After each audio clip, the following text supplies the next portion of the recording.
Good evening and welcome to this regularly scheduled meeting of the Sahuarita Unified School District Governing Board. Please stand and join us for the Pledge of Allegiance. I pledge allegiance to the flag of the United States of America and to the republic for which it stands, one nation, under God, indivisible.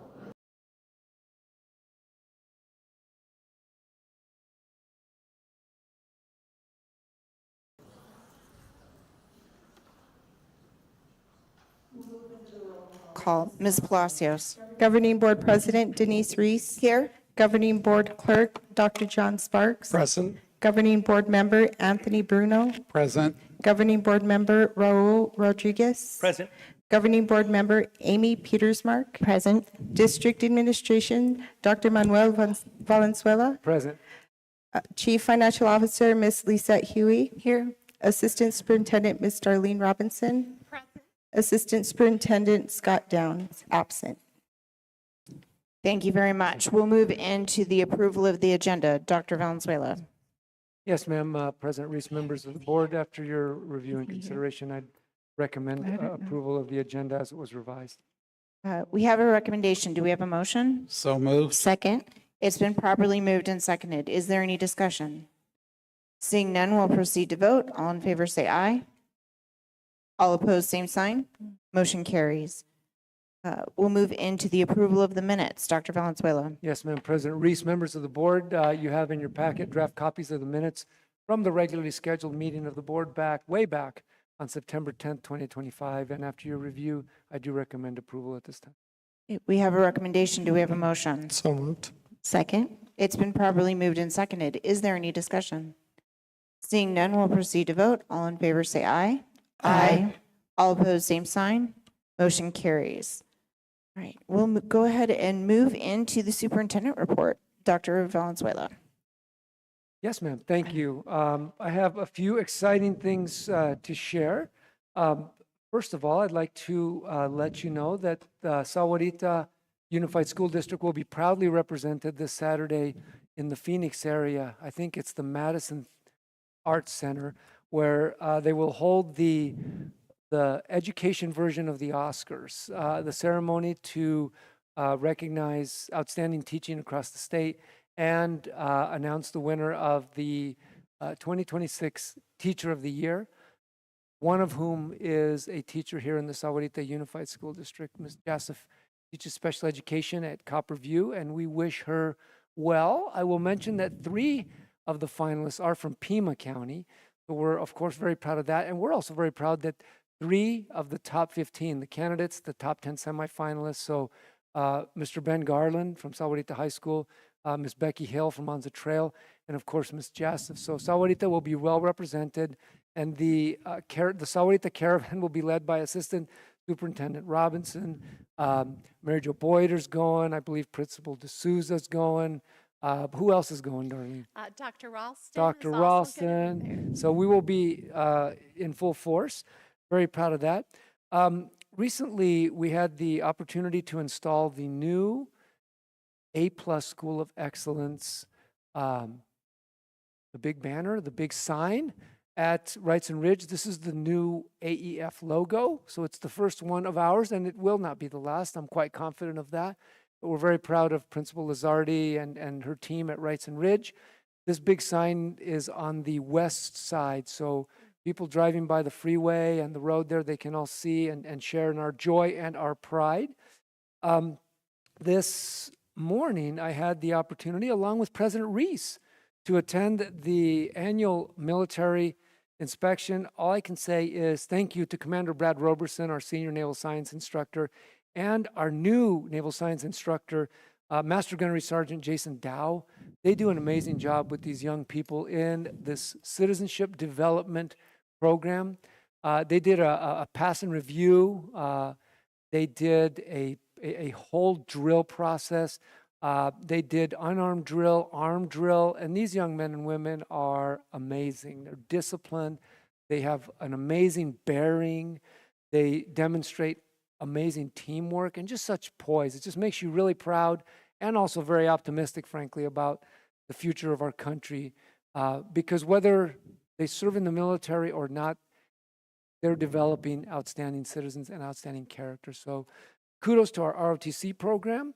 And also, I'd just like to remind everybody that October is National Principals Month. And today at our principals meeting, we recognized our amazing, smart, student-centered, and tirelessly dedicated principals and assistant principals for the vital role that they play in creating environments, providing instructional leadership, providing support to students, families, and staff so that we can achieve our mission of student success. So with that, I believe my report is concluded, President Reed. So much. Thank you. We will move into the governing board reports. Dr. Sparks. Thank you, Madam President.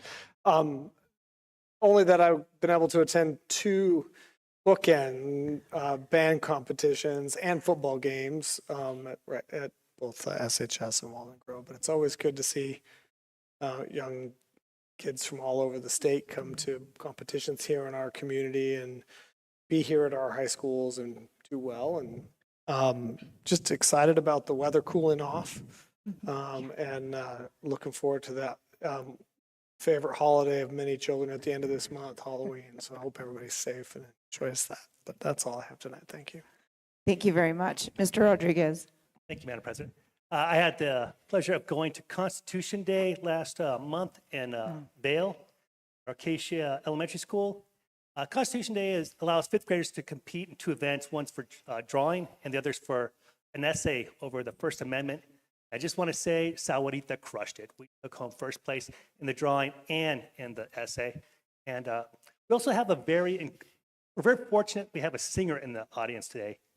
Amber Woods, not just a social media awesome genius, but voice of an angel. Sang God Bless America so well. So just had to say that. I was blown away. He did a good job. So that's all I have to say. Thank you. Thank you so much. Mr. Bruno.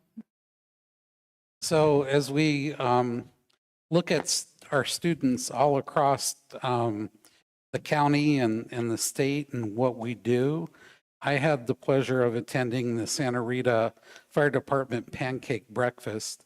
And the reason I bring that up is they had 55 volunteers. They were all youth. They were in the fire corps. They were in our National Junior ROTCA or ROTC. They were Boy Scouts, and I had the honor of talking to the young men and women who were there to volunteer. And it's always refreshing to see young people who stand up for the local community and for those who work within the community. There were some exceptional young men and women from all across our school district that are doing great things in the community. And that just reminds us that these youth are our future, and to see them stepping up is an amazing thing. I also had the opportunity to have a conversation with Principal Spooner for SOPRI and hear about the PTO and the changes that are happening within the PTO at SOPRI, as well as the fact that they've hired a new, I'm going to say, chairperson. That may not be the right term, who has a lot of great ideas, and it'll be exciting to see how they change things up down there. Thank you. Thank you so much. Ms. Petersmark. Thank you. I was also able to attend some of the wonderful sporting events, and the fall season's almost over. So if you haven't been able to do that, please go and support all the students and the bands. It's been just wonderful to be able to attend those. And like Dr. Sparks said, the weather is helping us out now, make it a little cooler. And yesterday we had our board lunch at SMS. It was so great to go there and see all the students. And this lovely 7th grader came up to us and she just wanted to meet us. And I thought that was so incredible that she just stepped right up there and introduced herself. So that was really incredible. And I see all the principals out there in the audience. Thank you, like Dr. Valenzuela said, for everything you do. You guys are incredible. Thank you from the bottom of our hearts. Thank you, ma'am. Thank you so much. And as Dr. Valenzuela said, I was at the annual military inspection today For our NJROTC unit, I served as their honorary guest inspector. And as part of that, I got to see all of the kids parade into the stadium and show off their skills doing the, for drill, both exhibition unarmed drill and exhibition armed drill this morning. They started off with those demonstrations. And then I also got to go into the classroom after the event was over. I got to have lunch with their staff. And in the unit, their staff is made up of students in addition to the teachers, and got to see and hear about all of the great things that they get to do as part of the program. And one of the things that the community needs to know is our unit does have a goal of contributing over 1,000 community service hours. And that's 1,000 hours for the community and 1,000 hours for the school. So if you see these cadets that are out in the community, please tell them that they are doing a great job, because they really work hard and try to do their best when they are out helping in the community. So that was sort of like Dr. Sparks. I've been at band competitions and a variety of other things. So it is great to see the music. Our orchestras today are performing at Fall Orchestra Festival at Tucson High School. So if you have kids that are involved in any of those activities, let them know they've done a good job today. It's been a busy, busy day. So thank you very much.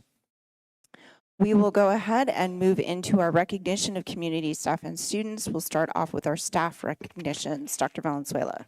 Yes, ma'am. President Reese, members of the board, I assume you're referencing the GFOA and ASBO International Award. That's a mouthful.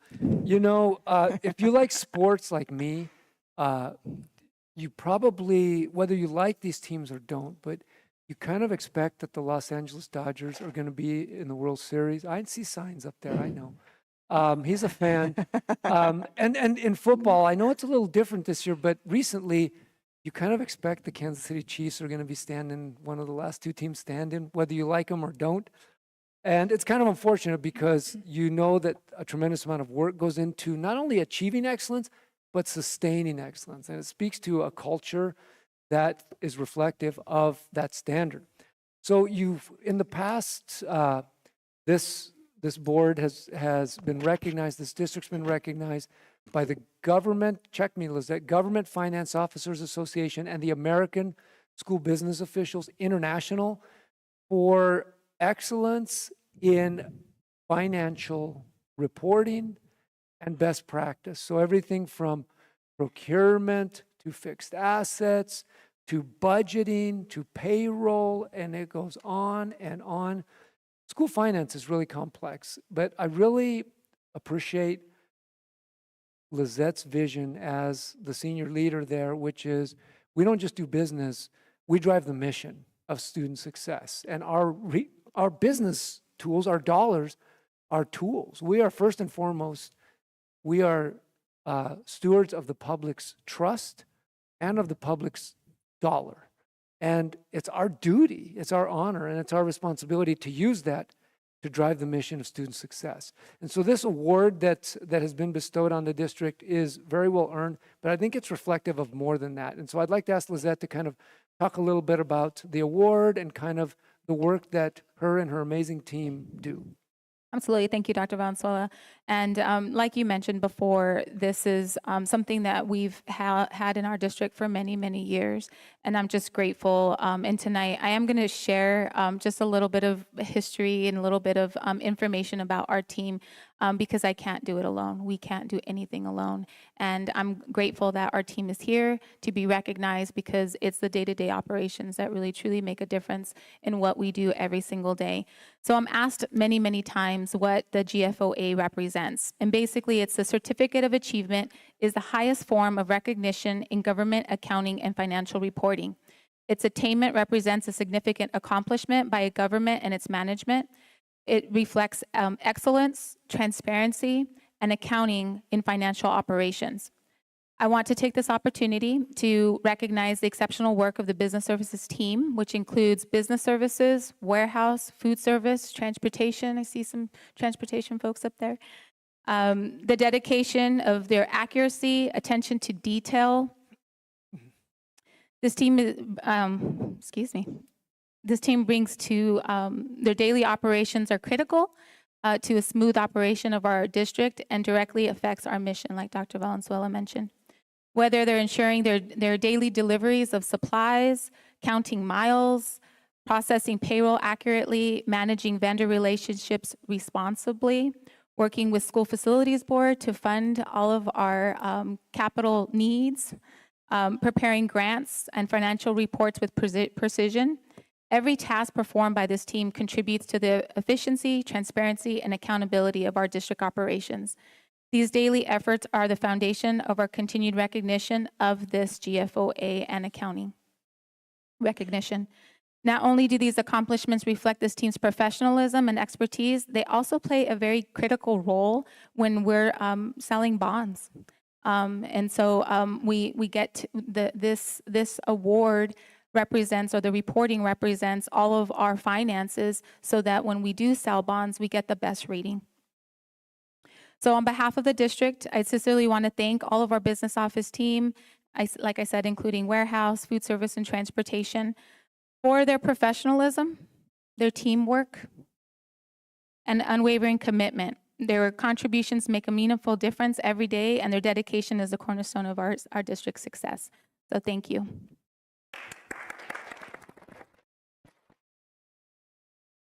Come on down, you guys. Come on If the down. board is agreeable, could we have them come down? Maybe we could all take a picture with them down here real quick. Would that be okay? Okay. They're here in force. Come on. Come on down. Don't be shy.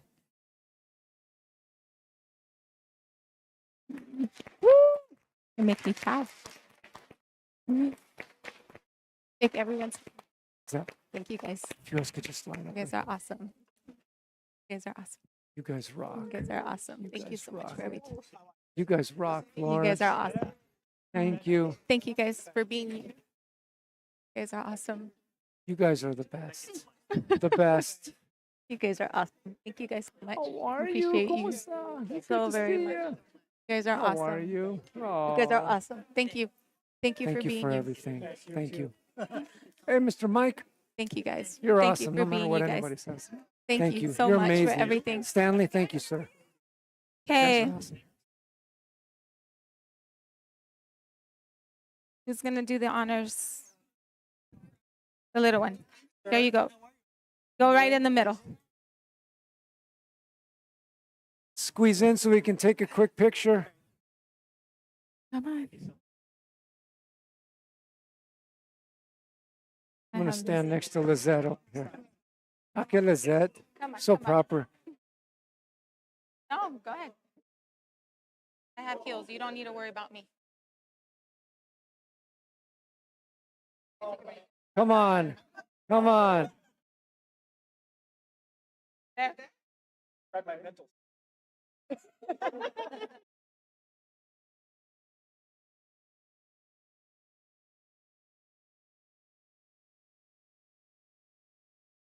Hey. Great job.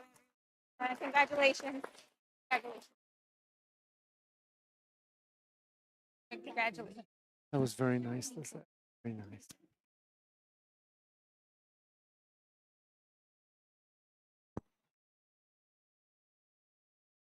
Madam President. Madam President.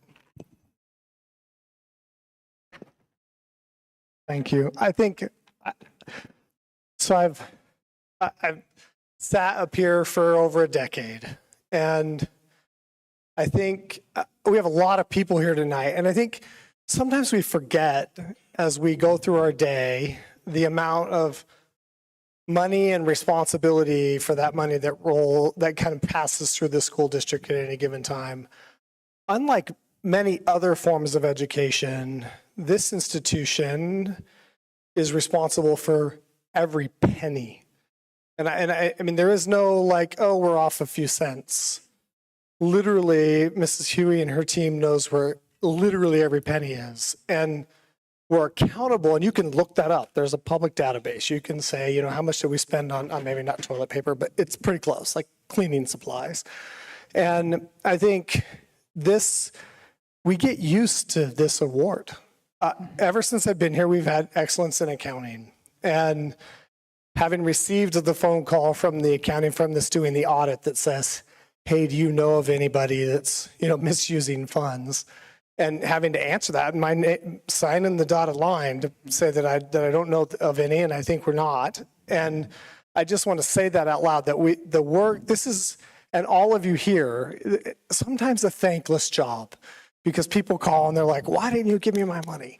Right? Or they say, why can't I do that? Or why can't I spend it on this? And that is a difficult job to handle with grace and poise. And over the last few years under your leadership, I have seen the financial office as a whole foster a community of, or a perception of respect and community, both not, that may not have always been there. I mean, they've always been good at what they've done, but I've seen your team work to help people understand the intricacies of finance in the public realm, and I appreciate that. So I just wanted to say that from my perspective, I'm extremely grateful that when my name goes on the bottom line, well, it's Mr. Priest right now, but when my name's on that bottom line, that I'm grateful that you take such pride. And I think it's fitting that your team is here and that your husband is here for this, because while we see these every single year, they are an indicator that we don't just operate at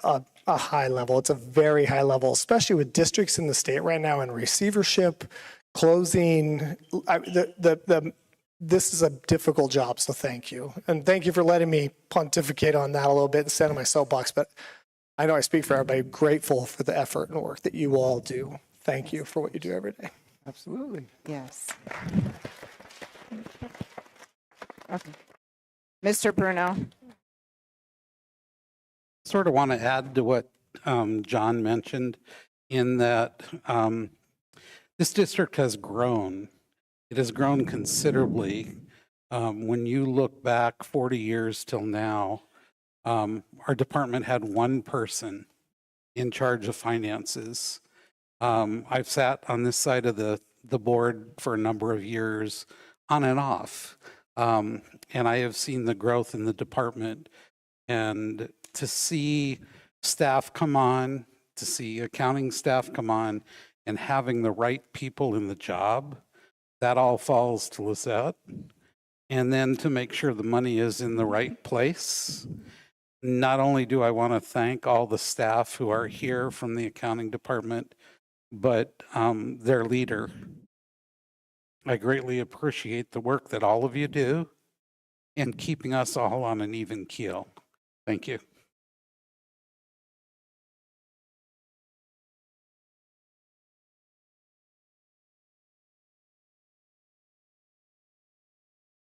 So much. Is there any other comments? Perfect. We will go ahead and move on. Our next award this evening is for our October honoree for volunteer of the year, Dr. Valenzuela. Yes, ma'am. President Reese, if it would be agreeable to you, I'd like to ask that we do the volunteer and the support staff employee of the month. I think we're going to do them together. I'd be remiss if I didn't ask us to be thinking about Mr. Downs this evening. As many of us are aware, he recently lost his mother, and hence is why he's not here. So Assistant Superintendent Robinson has stepped in to recognize our volunteer of the year. I think this month is from Copperview, and also our support staff employee of the month. Darlene. Well, thank you, President Dr. Valenzuela, members of the cabinet, and of course our beloved community. It is a great honor to present to you our volunteer staff member of the month. I am writing to nominate Donna Beth Vegans for Copperview's October Volunteer Award in recognition and unwavering support and dedication to our school community. Every year, Donna has gone above and beyond to assist with various tasks that significantly enhance our students' and staff's experiences. From helping in the classroom to organizing and supporting school pictures, Donna is there. She consistently demonstrates a positive attitude and a genuine passion for our students' success. She ensures that students are lined up and coordinates with the yearbook sponsor that students are ready for pictures, creating a calm and organized environment that allows our events to run smoothly. Donna's willingness to lend a hand makes a lasting impression and encourages others to get involved, making our school a better place for everyone. I believe that Donna Beth Fegans deserves this recognition for her outstanding commitment and contributions to our school. And as a parent, thank you for making our students look picture perfect. Let's give her a So is round she of here? applause. Yeah.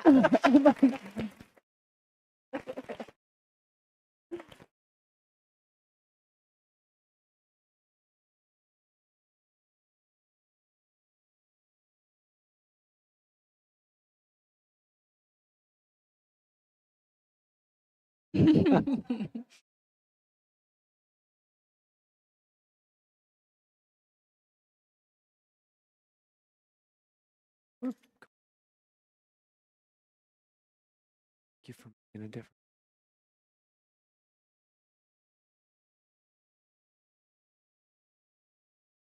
Stand. Action.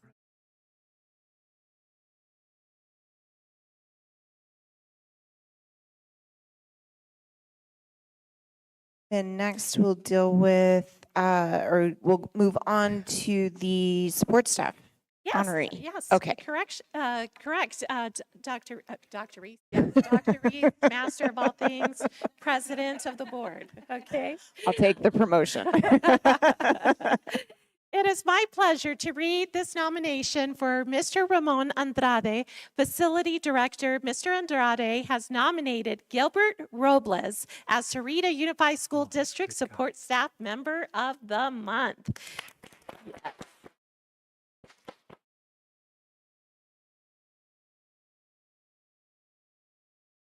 Mr. Gilbert Robles exemplifies a hard worker, always ready to do his job and assist anyone in need as well.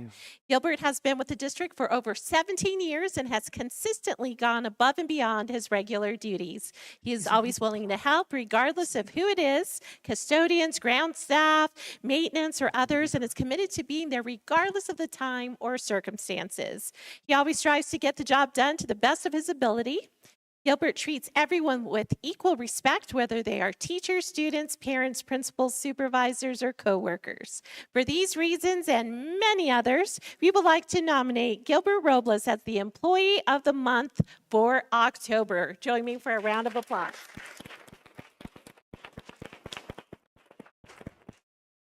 Let's see. Let's see. I don't see Mr. So we're Robles. sending positive vibes to Mr. Robles where he's at, and we'll definitely make sure that he gets the recognition in person as well, because he represents all the greatness of our community and our service to others. So a big thank you to him. Thank you. Thank you, Darlene. Thank you so much. We'll go ahead and move on to everybody's favorite section of a board meeting is our October Leader and Character honorees. Dr. Valenzuela. Yes, ma'am. Indeed, you know, this is an award that I know every single board member and all of us up here take great pride in and share pride with all of our honorees and with their parents. At the last meeting, I mentioned how this program's been going on for like 18 or 20 years. And it really is simple. It suggests that we value the development of character and citizenship, just like we value the development of your academic brain and on your ability to read and do math, because we believe it's important. It is very important. I just got to tell you, one of my, and you'll have to indulge me for literally like about a minute, one of my favorite things to do in this job is to brag about our students. And it doesn't end when they leave, because they are amazing. They're accomplishing amazing things. It's a tribute to their families first and foremost, but also to our community, our board. And it never ceases to amaze me. So these students, I think because of what they're being recognized for and the values that they espouse, these are people that are going to be leaders, not just now, but in their communities, across the country, and in the world, which is why we get so excited about this. So I like to track our students, and just, hey, what are you doing after you graduate? And it just reaffirms in my mind the value of what we do in this profession and also the specialness of our community. So last week, I received a message from a student that received this award probably 10 or 12 years ago. His mother sat behind this dais. Rob Lowell graduated from law school at Vanderbilt with honors. He passed the bar, and he didn't just pass it. He passed in the top 5% of the entire country. He got a great job practicing commercial law at this national prestigious firm in Nashville, Tennessee. But you know what? He's the most down-to-earth, humble, nice, just salt-of-the-earth kind of person. That makes me proud. I also see Ms. Villa right there. Her son's in his, is it second or third year of medical school? Second year of medical school, not just at any medical school. He's at Thomas Jefferson in Philadelphia. He's doing state-of-the-art, cutting-edge research. It has to do with fixing people's eyes. That's all I know. It's amazing. And his little sister is being recognized tonight, but not only being recognized as a senior, I got to double check myself, senior, because I don't want to get this wrong, at Sahuarita High School. But this young lady was also a leader in character when she was in kindergarten. So these are values that they keep going, and it's a tribute to you, mom, dad, nana, tata, aunt, uncle, because these are models that you teach, that you expect, that you reinforce at home. And so we share your pride, and we say thank you to you. So here we go, our leader in character. They all will be asked to come down, receive an award. It's a certificate, a letter from me, and a gift card from Barnes & Noble with appreciation. And also you'll then be moved up by Mrs. Robinson. She'll set you up on the steps to take a picture so that Green Valley News, our partners, can put you in the newspaper so everybody can know how wonderful you are. So let's get started with our leaders in character for this month. We'll begin with our leader in character from Sopri Elementary School. Congratulations, fourth grader Alina Arellen.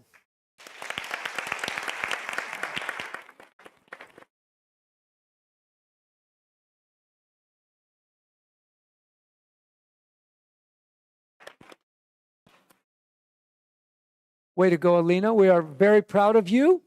And as you go around and shake everybody's hand, we will move on to our leader in character from Anza Trail School, or I should say leaders. Anza Trail, we do 2, elementary and middle school. So we'll begin with our elementary leader in character. Congratulations, Emerson Bateman.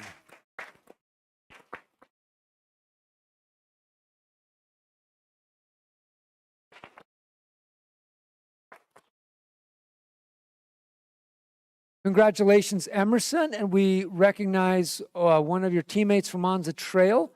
This student is a 7th grader from Anza Trail School. Congratulations, Jackson Boone.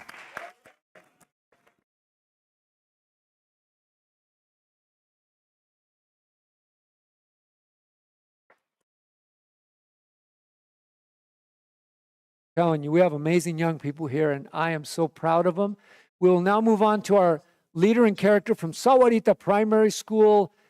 Congratulations, first grader Diego Woods.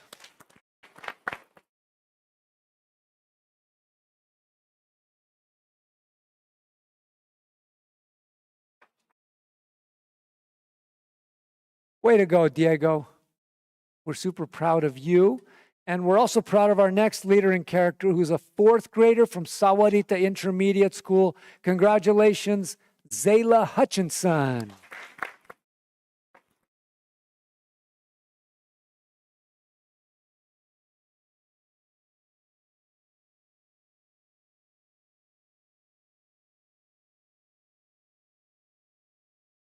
Way to go, Zayla. We're super proud of you.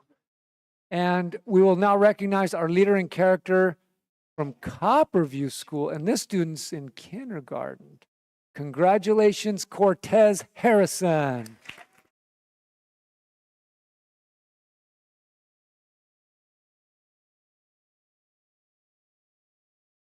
Way to go, Cortez. We'll now recognize our leaders in character from Wrightson Ridge. Again, they get two, an elementary and a middle. And our first one is a first grader, Yadlin Cortez.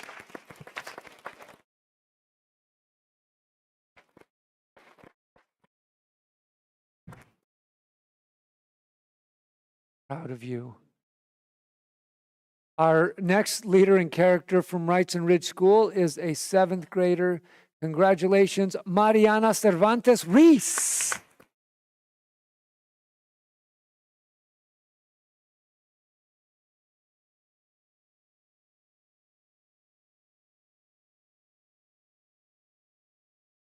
Next, it's my honor and pleasure to recognize the leader in character from Sahuarita Middle School.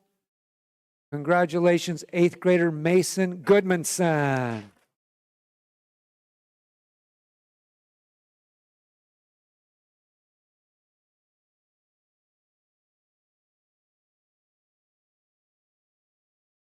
Way to go, Mason. Keep up the good work. Now we'll move on to our last three schools, starting with our two comprehensive high schools, Sahuarita High School, where we recognize a senior who, as I mentioned, is a repeat honoree. I guess it'll be the bookends of her educational career.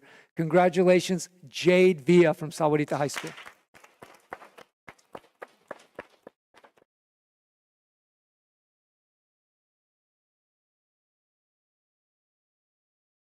Congratulations, Jade.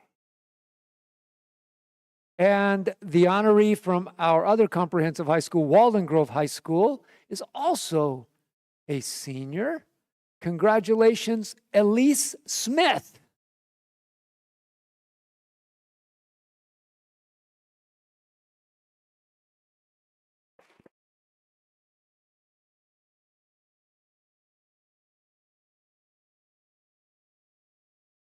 Proud of you. Keep up the good work. We'll round out this evening's student recognitions with the honoree from Sahuarita Digital Pathways, our fully online, fully accredited school, which, by the way, this year is having their own separate graduation, which is wonderful.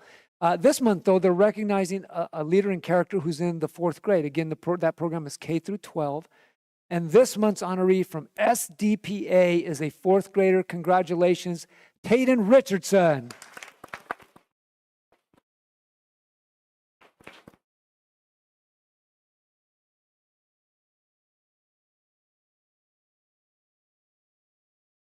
Congratulations. I want to encourage all of you to keep pushing to be the best that you can be. Parents, grandparents, I know, please continue to encourage and support them in their pursuits. This is the future of America right here, and we're proud of all of them. Come on down if you'd like to take a picture.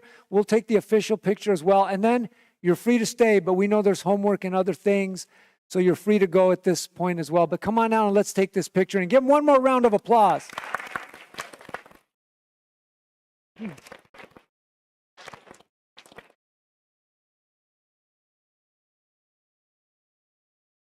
Was great. That was perfect.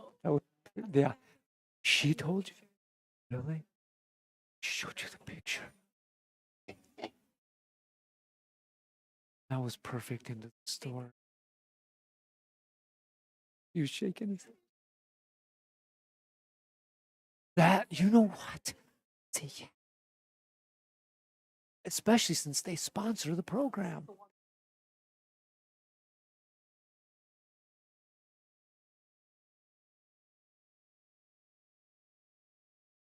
That's awesome. I love it, Betsy. It's great. You know what? I'm going to call.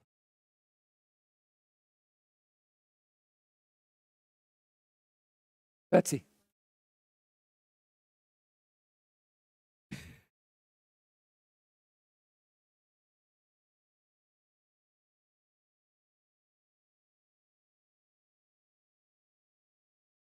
You're amazing.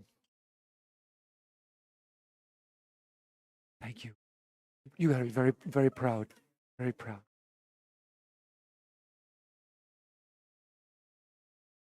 What's your next step? Where are you going to go? You go. What are you going to say?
It's a great crowd.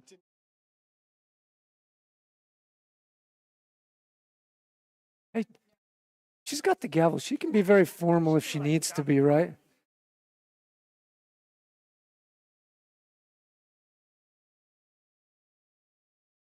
Look at Kelly. Amazing.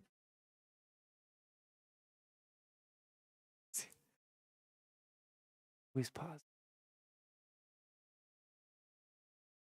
Very, very much. He's a great.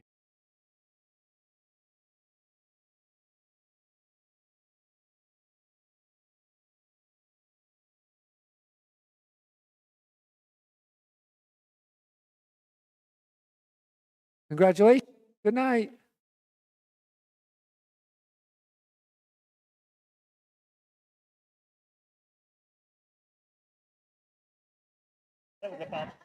I thought they came here to see me, but.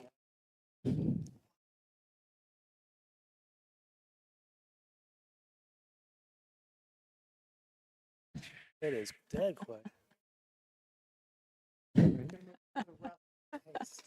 Well, I think we should have Amber sing some. Amber, we didn't know a special talent. I was like, wow, you're good. No, we should have, yeah. I just heard that. I just heard that voice. Like, where's that coming? Amber. Look, Her other job, it's her backup job. Cool. Okay, we will go ahead and move on to the rest of, or the next item on the agenda, which is call to public, and we do not have one. So we'll move on from there. And we'll jump down to number 8, new business, the 2024-25 annual financial report and school level report. Dr. Valenzuela. yes, ma'am. Thank you. Well, as the members of the board are aware, one of the board's obligations annually is to approve the annual financial report.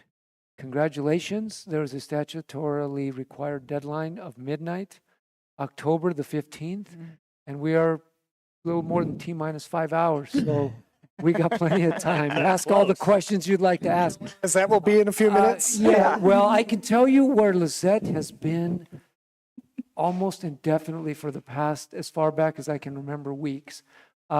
It's, in case anybody would like to scrutinize the entire document besides just the summary, it's about 2,700 pages. And, but as was alluded to earlier, the only thing I'm going to say is we can be very proud when we look at the essential points of stewardship to the public's dollar and to the public's trust, professionalism, responsible decision-making such as adaptations to the variability, sometimes volatility and uncertainty of the world today and how that has created change that we have to adapt to. Because I think what you'll see is the budget is sound, it's healthy, it's balanced, and you're honoring your elected duty to the public of this community. I echo your sentiments. Thank you in regards to acknowledgement of Lizette and her senior leadership and that of her team and the work that they do to make this possible. It gets more complex every year, and it's a never-ending pursuit, but we will pursue it with humility and fierce resolve. Right, Lizette? Absolutely. It's all yours. All right. Well, good evening, President Reese, members of the board, district administration, and our community.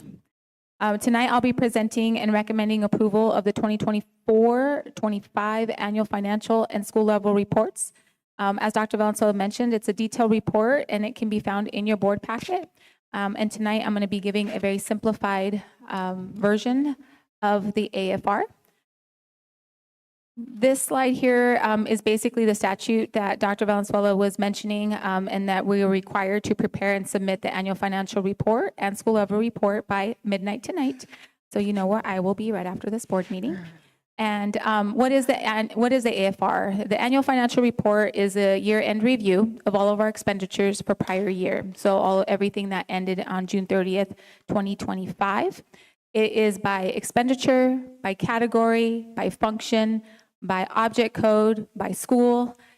All the details are in there. And the information from the AFR is used for our annual classroom spending report, and that's what the Auditor General uses to create that spending report.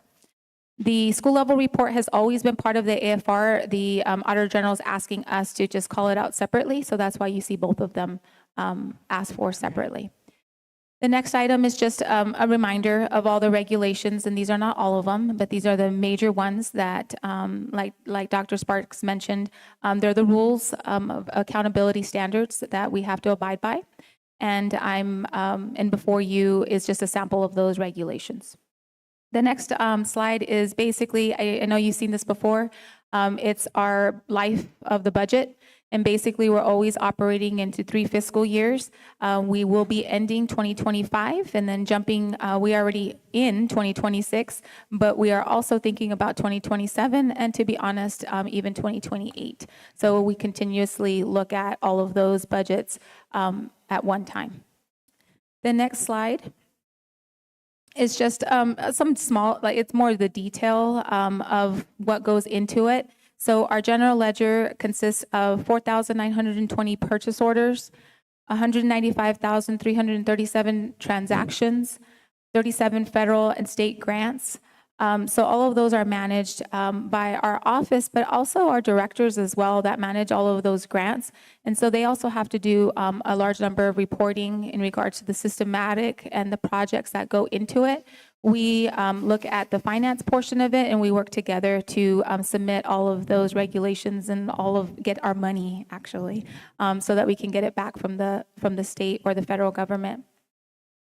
What's not included in here, and I just wanted to honestly, our team does an amazing job, and I think you guys mentioned that really well, and thank you, because I think that a lot of the day-to-day stuff that they do just goes unrecognized, but at the same time, it contributes to the overall functioning of our district.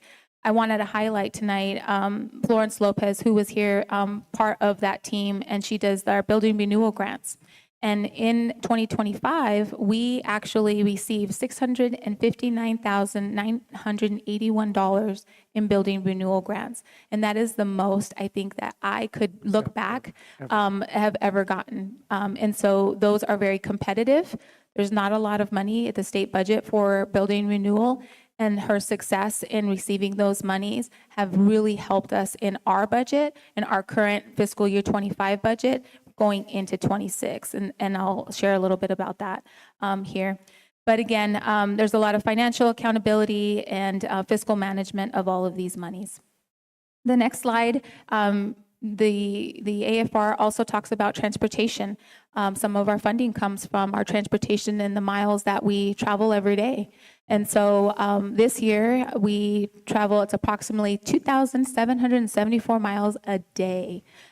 So, having our buses, our fleet up to date, safe. Like Dr. Valenzuela mentions, it gives me great pride to see our yellow buses out on that road.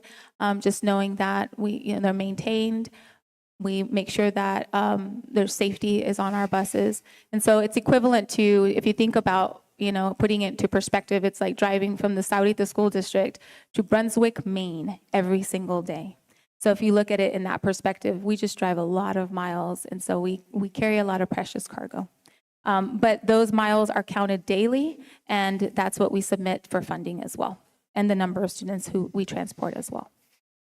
So that's also reflected in the annual financial report.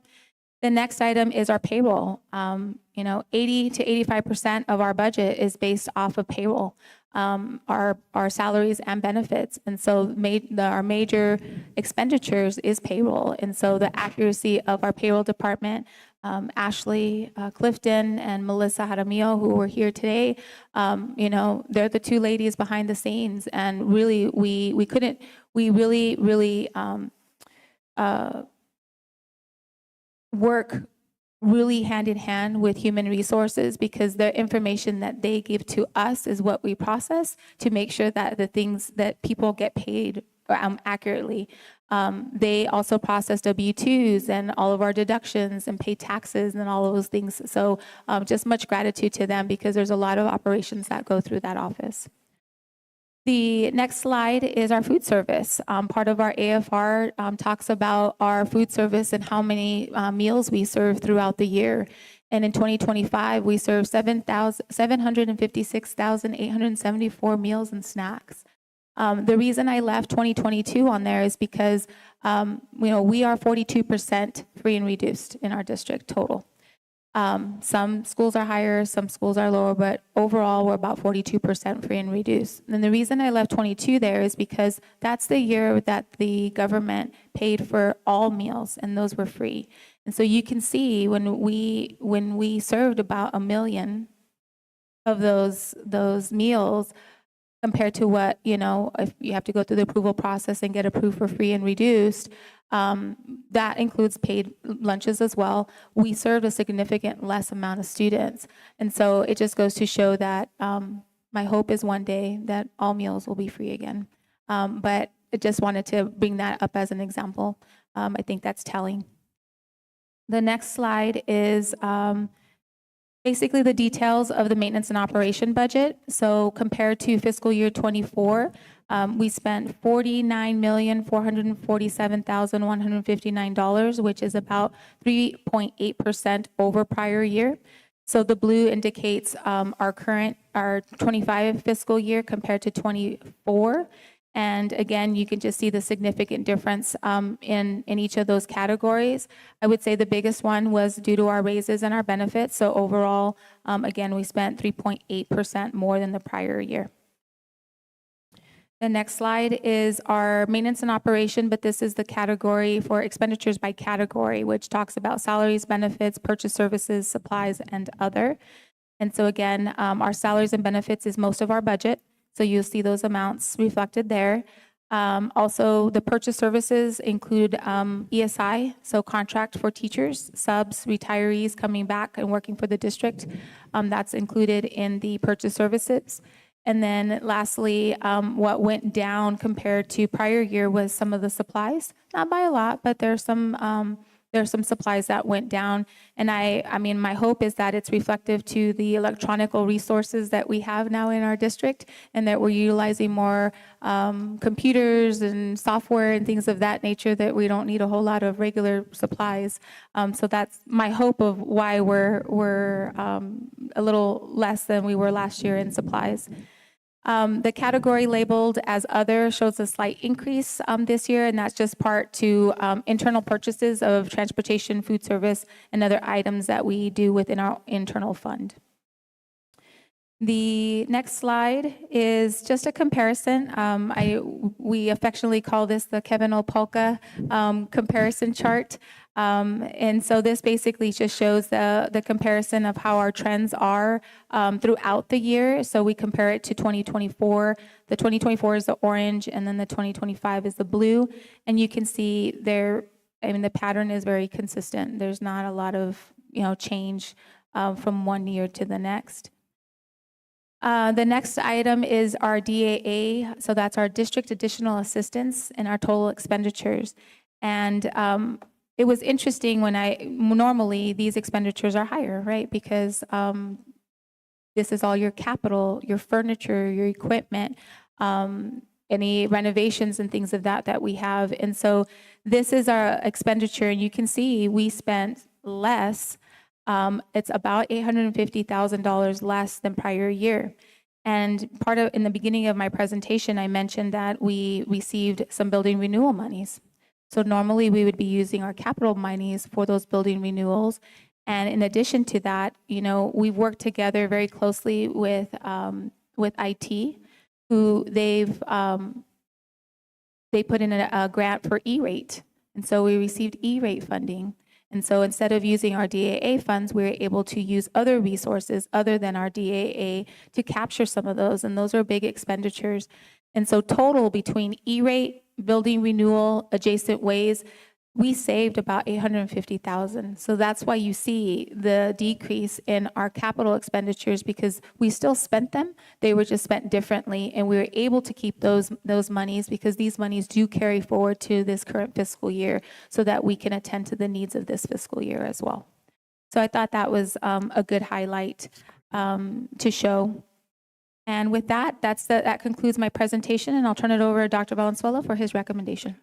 And I would, again, just reinforce those themes of gratitude for the professionalism and the dedicated service and the trust that this AFR conveys. I am proud to recommend the board's acceptance and approval of the fiscal year 25 annual financial report and school level report so that it can be properly submitted within the next few hours to the state. We have a recommendation. Do we have a motion? So moved. Second. It's been properly moved and seconded. Is there any discussion? I just want to, again, reiterate, spending the time that we do, what little bit of time that we do get to spend with other school boards and other parts of the state, and the five of us looking at each other and going, we don't have to deal with that. Because we have such amazing staff and we have such amazing departments. And so I just want to sort of reiterate, this is the second time I've gotten to tell that story today of where we kind of look at each other and we go, we don't have to deal with that. And it's amazing that we don't. And it's to your credit and to the leadership that you've provided for these other individuals that were here this evening. And so I'm just extremely grateful that this is part of the culture and the climate that we've been able to do here. So thank you. Anything else? Seeing none, we'll proceed to vote. All in favor, say aye. Aye. All opposed, same sign. Motion carries. All right, we will move on to a large list of things we need to or get to deal with. We will move on to the Arizona State Schools for the Deaf and Blind Contract Amendment. Dr. Valenzuela. Yes, ma'am. Thank you, President Reese, members of the board. If it lowers your anxiety and level of concern a little bit, it is a rather voluminous list, but most of it, I think, and I hope that we'll find rather straightforward.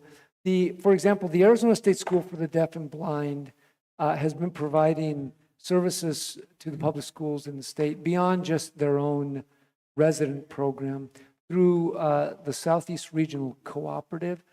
The only thing that this amendment does is, instead of us receiving the corresponding ADM for these qualifying students, again, these are visually impaired and hearing impaired students for these services, and then we turn around and pay ASDB, they get to claim and receive the payment directly from the Arizona Department of Education. It's kind of not unlike what we did in recent years with Continental Elementary School District. So we think that it makes sense, and I would recommend the board's approval of this agreement as presented. We have a recommendation. Do we have a motion? So moved. Second. It's been properly moved and seconded. Is there any discussion? Seeing none, we'll proceed to vote. All in favor, say aye. Aye. All opposed, same sign. Motion carries. All right, we will move on to the Central Cafeteria Electrical Phase 2. Dr. Valenzuela. Yes, ma'am, thank you. And I would preface this by saying, this is a Florence Lopez success story. If you think you've seen this before, as I did, it's because you have. This is the next phase. There's like design and engineering. This is basically renovating and upgrading the electrical system of that entire cafeteria. And we've identified it. We did a lot of heavy lifting to present a proposal to the state that met their very rigorous criteria, and we've been approved. So this is the next phase, which actually involves the actual design and implementation of these repairs. So I would recommend the board's approval of this BRG 007696 as presented. Madam President, Yes. may I ask a quick procedural question? Yes. Items C, D, F, and G are all BRG documentation, and I love to give credit and publicly talk about each one of those. But this is a formality. Is there a reason why they all cannot be taken in one vote? They could be. Yeah, they could be. So do we want to, let's just clarify, Dr. Valenzuela, would you recommend also would you also be recommending the passage of D, F, and G as well? Yes. Okay. Let me check myself for understanding. Thank you, Dr. Sparks. So based on that specific feedback, and it is allowable, I would like to cite not only item C, but also D and F and G, and recommend, those are all, as was mentioned, BRG grants, and I would recommend the board's approval of all of them at this time. Okay, so I am going to restate that as clarification and say we have a recommendation to approve the BRGs for the Central Cafeteria Electrical, the Central Cafe Kitchen Hood and HVAC, the Onza Trail B3 HVAC replacement, and the Sahuarita Intermediate School, lots of numbers, HVAC replacement. If we would like to, so we have a recommendation for the approval of all of those items. Is there a motion? Moved. Second. It's been properly moved and seconded to approve the BRGs for all of those items. Is there any discussion? Seeing none, we'll proceed to vote. All in favor, say aye. Aye. All opposed, same sign. Motion carries. Thank you, Madam President. Absolutely. I'm just going to mark a few things off my list so we don't miss anything. All right. So now the next item on the agenda is E, sole source procurement for Marcia Brenner Associates. Dr. Valenzuela. Yes, ma'am. And I'd be glad to explain this one. It's pretty straightforward. This is an organization who we've been using for services. Basically, what this request is to designate them as sole source. What they provide is a plug-in for Power School in regards to attendance. Now, as I think the board is aware and also supportive of, we've moved over the last several years from one track, traditional attendance, one schedule, to traditional brick and mortar, hybrid, fully AOI, alternative learning center. So with that comes more complex reporting requirements.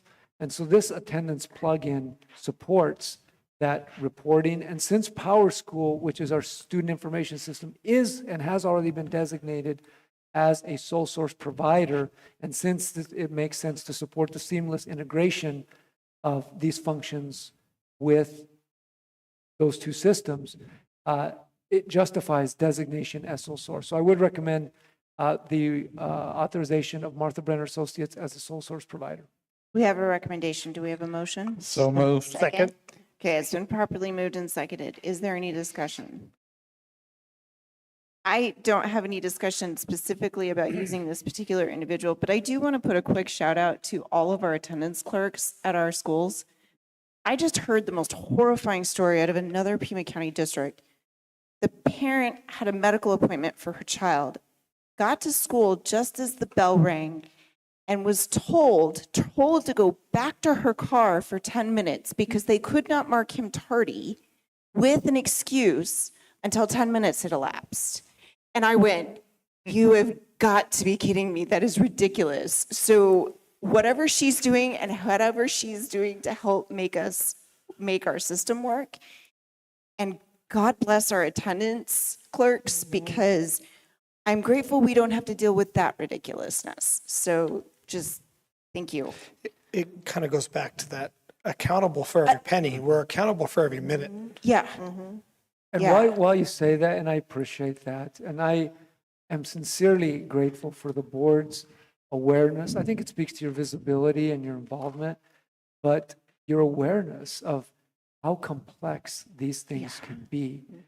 If you look at the process that's involved in properly reporting attendance, and again, attendance translates to dollars, so it's scrutinized very, very meticulously. I'd also like to just add, with an extra breath of acknowledgement, to the folks in the Student Records Management Office who are responsible for being that direct interface with the state. It gets back to, we're blessed, we have great people. Yes, Thank you. Thank you for absolutely. that consideration. So if there's no other discussion, we can proceed to vote. All in favor, say aye. Aye. All opposed, same sign. Motion carries. All right, we are moving on to item 9, new business, policy revision, JICH, drug and alcohol use by students for a first read. Dr. Valenzuela. Yes, ma'am. First of all, President Reese, members of the board, I want to state this particular policy is not a new policy. It's been around for a long time. It basically says that drug and alcohol use by students is not allowed. And it talks about use, it talks about possession. Recently, a question was raised that it didn't say anything about being physically under the influence. Although a case could be made that, and I would make it, that use would, if you're under the influence, it could be assumed that you used it. But nonetheless, for the sake of clarity, the recommendation of this policy, and it is a first read at this time, is that we add, and I believe that there are both, what do you call them, Mr. Bruno? Strike and Yep. clean copies, right? Yes. There are 3 copies. I'm 3 good copies. with that. Good. So basically, all we're doing is, in addition to possession, use, and whatever other criteria we already have, we're adding or be under the influence of. And so at this point, I would recommend the board table. Okay, we have a recommendation to table this item. Is there a motion? Second? Okay, it's been properly moved and seconded to table this as a first read. Is there any discussion? Seeing none, we'll proceed to vote. All in favor, say aye. Aye. All opposed, same sign. Motion carries. Okay, we will move on to policy revision KHC, distribution and posting of promotional materials. Dr. Valenzuela. Yes, ma'am. President Reese, members of the board, as you probably recall, this is the policy that clarifies and explains the provisions for allowing outside groups to put up flyers or to bring flyers. We've had it forever. It generally refers to nonprofit, community-based organizations that are generally nonprofit, the Little Leagues, the Scouts, the AYSOs, 49ers, things like that. The addition to the policy is that we've expanded a little bit to include government agencies, for example, the town and their events, their holiday festivity events that they want to make people aware of and stuff like that. It also involves community organizations, and there was a question last time about that community-based organization. And in speaking with Mrs. Woods, what I heard is that there was intentionality of using community organizations because we also mean businesses who, as long as they're willing to give a free service to our students, we're willing to let them communicate with the public. So this is a second read. So at this point, I would recommend the board's approval. We have a recommendation. Do we have a motion? So moved. Second? It's been properly moved and seconded to adopt policy KHC as in our packets. Is there any discussion? I'm just curious more than anything. So this covers flyers, posters, and basic announcements of events and things that are happening. It's interesting that you asked that because as I was reading it, it made me think about when I came, it was usually people that wanted to hand out the little cards that told people that they were signing up for Boy Scouts or that Little League registration was going on. A lot of that takes place electronically now, so it's a little different. But basically, yes, they'd like to hand out flyers, or they'd like to allow the schools to put stuff up on bulletin boards or windows. And what about buses? Buses, I believe, is a different It's story. different. Yeah. Okay.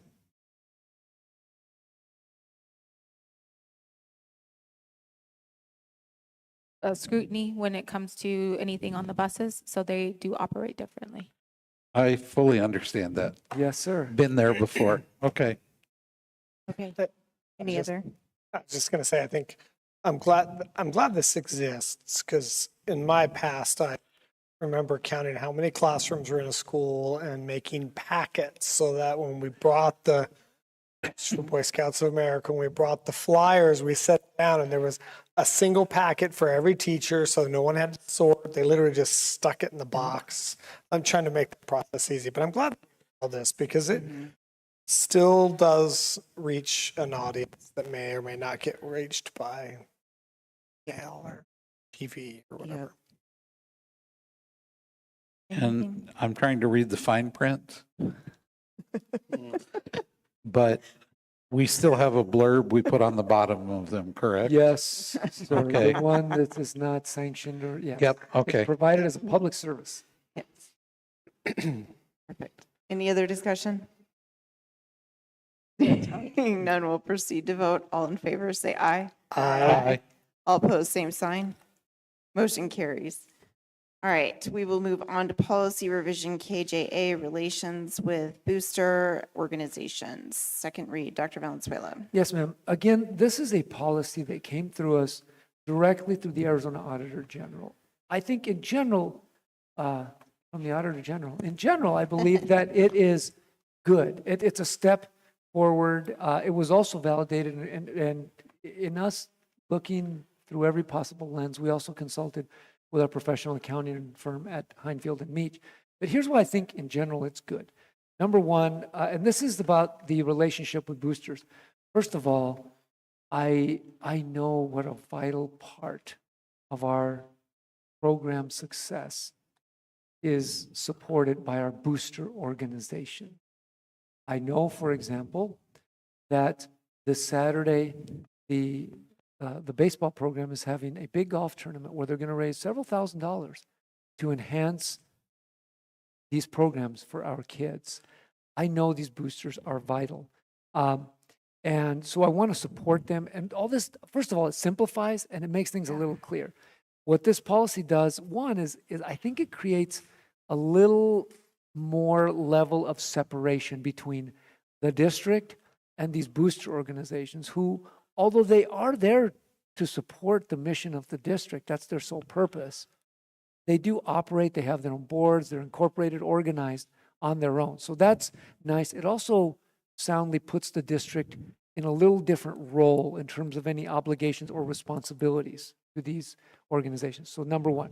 Number two, if you notice the old policy template of this type, it refers to booster groups, and it really refers to one type, athletic.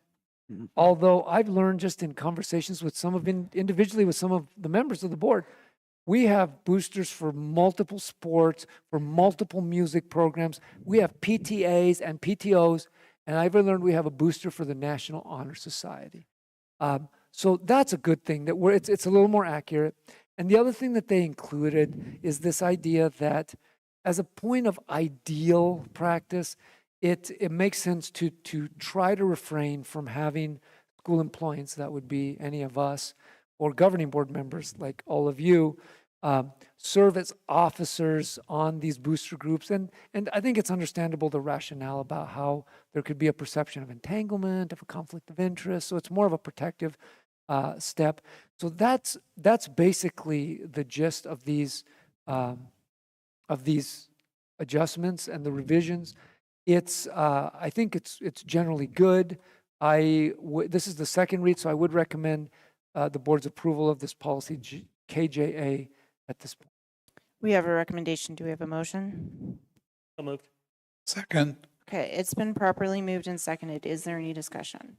I just wanted to bring up a couple points. Like Dr. Valenzuela said, super happy that we're including everyone We do have the National Honor Society boosters and music boosters. So important. I was talking to the music boosters the other day and just in awe of everything that they do. It's fantastic. I do understand the thoughts and everything behind this because of a couple of things that we've had happen in the past. But I was just going to bring up, and I'm not sure the proper way to do this, if we could add into the third paragraph, because there's so much work on these booster clubs, and everybody has other competing priorities as well as work, and so we don't get a lot of people that are able to be officers. So it's very, very difficult. We've had some booster clubs even this year where the parents are staying on an extra year, Honor Society, for example, where they're staying an extra year to help out because their first child graduated or second child, and they're going to have another child coming up to be on Honor Society. So it's a small pool of parents, not just parents, grandparents, aunts and uncles, that can help to be the officers as well as to assist with the boosters. So wondering if we could add any language in there that there might be the possibility of having exceptions, maybe we could call that, maybe by Dr. Valenzuela, by the president of the board. If there's, a booster club that would have to dissolve because we didn't have enough parents that were able to be officers, and there might be a teacher or board member or someone that could step in and keep that going, because we love our students and we want to support that, but with that watchful eye because of what things have happened in the past that we've talked about. So I don't know the proper procedure of doing Well, that, but and I if can that's okay. help with that. So we can either do this as a friendly amendment if we want to, or we can codify it with an actual motion. But I do have some language here that I sort of, with Dr. Valenzuela's input, sort of came up with, that at the end of that third paragraph, we would add individual exceptions may be considered in consultation with the superintendent and board president. And that would actually extend to school employees as well for certain situations. For example, I know of a district employee who works at On the Trail, but she has children involved in multiple programs at Sahuarita High School, and she is actually a very present member of at least one of the booster organizations that I volunteer with as well.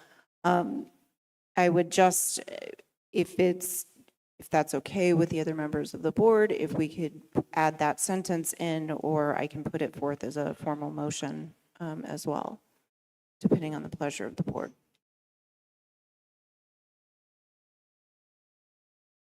See no problem. I see no problem. So do we want to handle it as a friendly amendment then? I'll make the motion that we accept the friendly amendment. Okay. Second it. Okay, it's been properly moved and seconded to add the language, individual exceptions may be considered in consultation with the superintendent and board president at the end of the third paragraph. Is there any discussion on the amendment? So I would like to actually bring up a different point Okay. than the amendment. So when I look at this, and it has some monetary discussion in it, and it talks more about expenditures than the collection of money. And so when a booster club collects money, does that fall under a different policy than this one? No, it's the same because they operate in different, they operate in a different capacity. It's, the purpose of the boosters is that it's separate from the school district, and that's why you want to keep that separation and not commingle any of the funds, but it does include the revenues. It's everything. So is my entirety. question is more focused on the reporting that the boosters do to the district. And I'll even be more specific, the PTOs, because I often see they're not reporting monthly. And even if it's a zero balance, it would be good to know that. But I have also talked with Lisette about a situation I have with a PTO where I made a $400 contribution and it has never shown up on a board meeting. I do not deny that they used the money because they did some great things. However, I never got, quite frankly, a thank you, a receipt, or anything after making the contribution. And so I don't know if there's a way to tighten that up, but I think we need to find a way to find a way to let the individuals know, whether they're PTO or booster, that we are accountable and they are accountable to us. Because without that, if it weren't me, it might be a whole different situation with an individual, and I know who I gave the money to. And so I'm just making that overall comment that there are some cracks in how that happens. I'm just to that point, Mr. Bruno, my question would be, what is, if any, the reporting best practice under the provisions of this new law? So- Annual, none, what? Basically, they're self-reporting. They don't report to the district any longer, and that is a recommendation from the Auditor Who do General's they office. report to themselves? They themselves, and they have their own IRS reporting that they have to do. I would echo your sentiments in saying that if they're going to, they should have best practices, and after this is amended or approved, we have a packet that we developed. It's an actual manual for all of our boosters, all of our PTOs, that gives clear direction as to what best practices they need to do. But in recent conversations with the Auditor General's office, they were questioning why we're even receiving those monthly reports. They don't want us to have that, because it appears that then we have to once they come to us, then we have to be the financial stewards of utilizing our district resources to basically oversee their financials when they have a board that does that. And that's not supposed to be on the district. They support us in other various ways, but that those monies become separate. So because they were submitting it, there was more, it was just practice that we've had for a long time, that they would report to us, but technically that's not required. And that's why we want it this proposal is basically saying, we don't want, as a district, to be receiving those. Now, they are accountable to the IRS and to other entities, but not on nonprofit, because when they submit for a nonprofit or a 501c3, they have obligations under that, but that they should be completely sole and separate from the district. And if this is Yeah. the best advice for the district, I think obviously I would counsel that that's this board's primary consideration, but it does raise a question, even in my own mind, just out of curiosity as much as anything, is does this guidance change in any way the structure, the organization requirements, or the obligations of each booster group, like the whole IRS thing?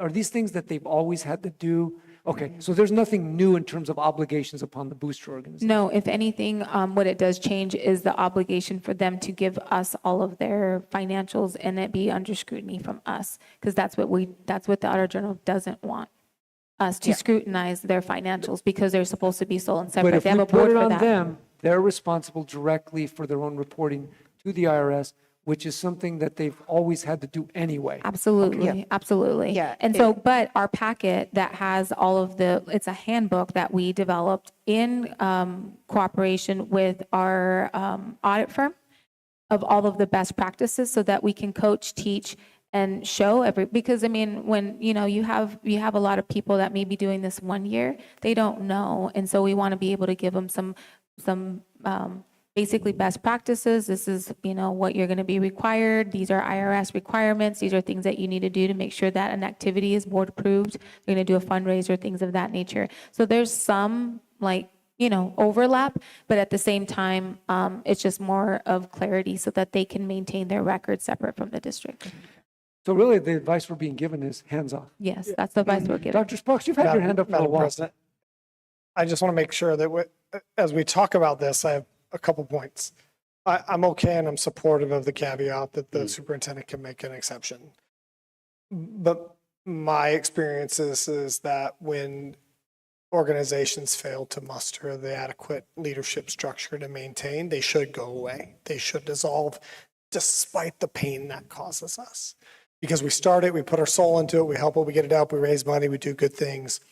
But if there are not a cadre of parents at that point in time sufficient to maintain and operate, especially a 501c3 that's gone through the whole process to get a nonprofit status, because then that's a whole nother part. Some of these organizations are not nonprofit, then they don't owe you anything. They don't owe a letter, you handed them the money, it's over. And so I think my perspective is that I'm supportive of the caveat, but I also recognize, after having been involved in many of these across the years, sometimes they need to go away, because even if the ones that cause the problems, the ones that are distressed, the ones that are a person's holding on for 5 years after their children have graduated trying to help, are the ones where we have the problems, because they're distressed, because they can't muster. I'm looking at you because you're the one that was passionate about it, and I'm passionate about it too, but I also worry about that. And so I also worry about the fact that sometimes we can't save that. And it happens, someone will come along in a few years and he'll pick back up. I mean, although that's not always the case, right? Grad night left SHS and it has never restarted at SHS. And quite frankly, it's holding on by a thread some years. Even at Walden Grove, they struggle to get enough people involved to manage that process because schools cannot be involved anymore. That's a really good example of it takes a huge amount of effort. And someday that might go away simply because we don't have enough people to do it. So, and then I guess my other point is some of these are 501c3s. Some of these are just organizations that exist, and we have both. And so I think we need to be cautious as a board that we recognize that some of these organizations do have clear IRS financial reporting obligations. Some don't. Yeah. So, And I just have to say, I understand completely. I just have to say, I feel like we're damned if we do and we're damned if we don't. Because the general public, if there's a problem with their money, they may talk to the PTO or they may be up here in front of us. And any of our boosters, PTOs, are tied to us at the hip. And so I just know either way, it puts us in a bad light if there are problems. I recognize that. I would say also when we do have, say you don't have 5 members that want to be officers, organizations can change their bylaws so that they can be a 3-person, so they can actually decrease the amount of officers that they have.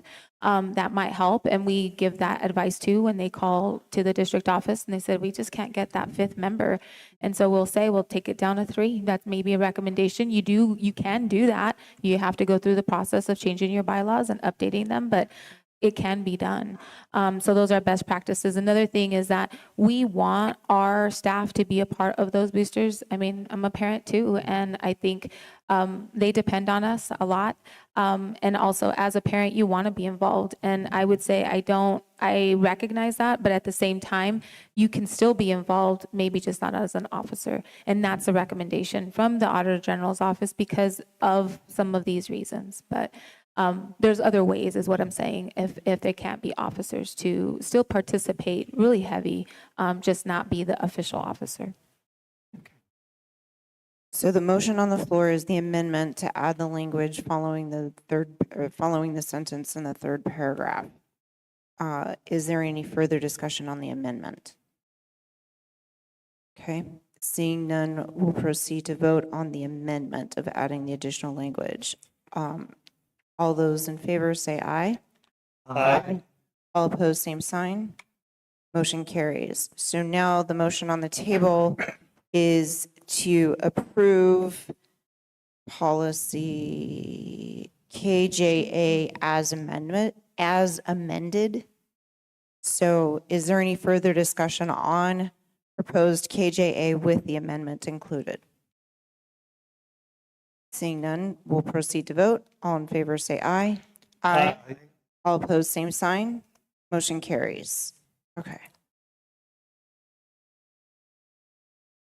All right, we will move on to the ASBA bylaw change proposal vote. Dr. Valenzuela. Yes, ma'am, and I'm going to very quickly punt it back to you. As the board is aware, ASBA is in the midst of making what I think seem to be structural and operationally oriented amendments and procedural changes in their bylaws.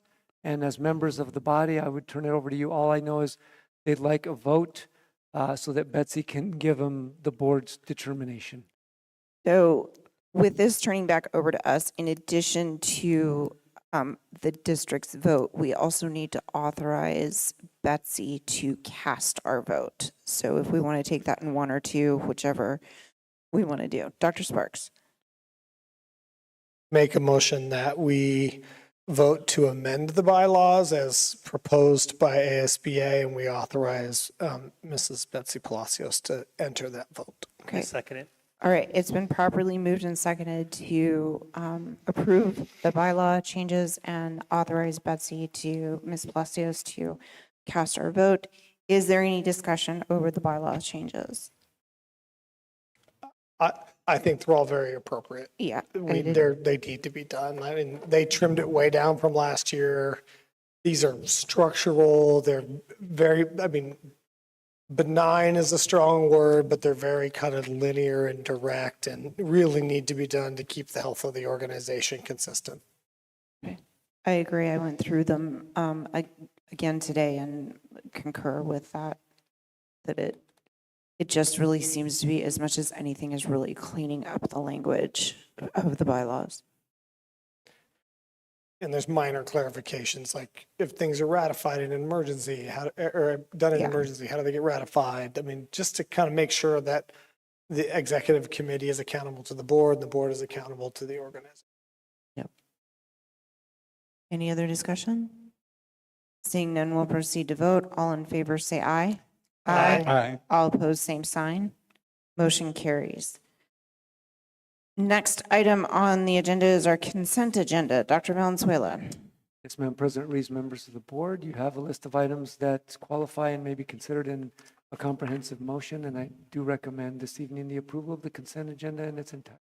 Okay, we have a recommendation. Do we have a motion? So moved. Second. It's been properly moved and seconded. Is there any discussion? Seeing none, we'll proceed to vote. All in favor, say aye. Aye. All opposed, same sign. Motion carries. Possible future agenda considerations. Does any board member have anything? I don't have an item necessarily, but just a question if it's possible. When we do a lot of policy changes and we put them up on the website for public review and comment. And I do recognize that most of the time the public comment is 0. But is it possible that next to those items on the agenda or below it, we put, 3 comments, 1 against, 2 for? I don't need the detail necessarily unless we really want to talk about that. I'd like to know, sometimes, most of the time, these are very kind of functional, like state law problems. But at the same time, sometimes there are things that people might have comments about, and we do get a few more occasions. So I'm not asking for it to be, but I'm just curious if we can be provided that information, just kind of as a standard. I will expect most of it to be 0. But occasionally, if there are multiple, then it would be kind of nice to know that people, what the gist of their for or against. I have a quick question, or possible consent item. What are we going to discuss? I'm still getting stuff about that, and I'd like to put that on the agenda and just get rid of it now.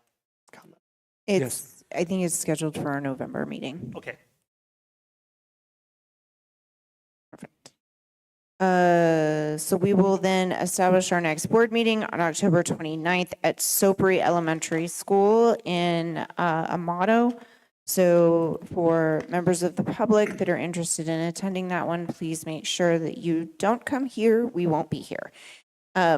So please make sure that you or check in at Sopry, and then we do not have an executive session this evening, so I will entertain a motion to adjourn. So moved. Second. It's been properly moved and seconded. Any discussion? Seeing none, we'll proceed to vote. All in favor, say aye. Aye. All opposed, same sign. Motion carries. Thank you and have a good evening. Yeah.